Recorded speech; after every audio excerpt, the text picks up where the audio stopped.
71వ జాతీయ చలనచిత్ర పురస్కారాలు, ఉత్తమ చిత్రం, నటుడు, నటి ప్రకటించబడిన వివరాలు. ఈ ఏడాది 71వ జాతీయ అవార్డులు భారత సినిమా ప్రపంచంలో గాఢమైన భావోద్వేగాలు, నిజమైన పోరాటాలు ఉన్న సినిమాలకు లభించాయి. ఈసారి ఎమోషన్తో కూడిన నిజ జీవిత ఆధారిత కథలు ప్రధానంగా నిలిచాయి. ఉత్తమ చిత్రం అవార్డు 12th ఫెయిల్. ఈ చిత్రం ఒక పేద విద్యార్థి ఎలా కష్టపడి ఐపీఎస్ అధికారిగా మారాడో చూపిస్తుంది.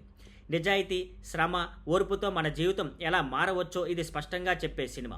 ఇది దేశవ్యాప్తంగా ఎంతో మందిని ప్రభావితం చేసింది. ఉత్తమ నటుడు షారుఖ్ ఖాన్ అండ్ విక్రాంత్ మస్సీ. షారుఖ్ ఖాన్ జవాన్ సినిమాలో సాధారణ వ్యక్తిగా అవినీతి వ్యతిరేకంగా పోరాడే పాత్రను ఆడారు. ఇది ఆయనకి చక్కటి శక్తివంతమైన పాత్ర.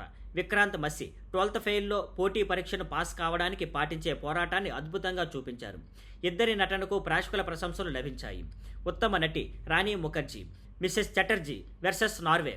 ఈ సినిమా ఒక నిజ జీవిత ఘటన ఆధారంగా రూపొందింది. తన పిల్లలను తిరిగి పొందేందుకు విదేశీ ప్రభుత్వంతో ఒంటరిగా పోరాడిన తల్లి పాత్రలో రాణి నటించారు. ఆమె నటనలో ఉన్న బాధ, ధైర్యం, ప్రేమ ప్రేక్షకులను గట్టిగా తాకాయి. ఈసారి జాతీయ అవార్డులు చూపించిన సందేశం స్పష్టం. మంచి సినిమా అనేది ఎప్పుడూ నిజమైన భావోద్వేగాలు, కఠిన సత్యాలు, బలమైన కథల నుంచే వస్తుంది. Thank you for watching. Please like, share and subscribe.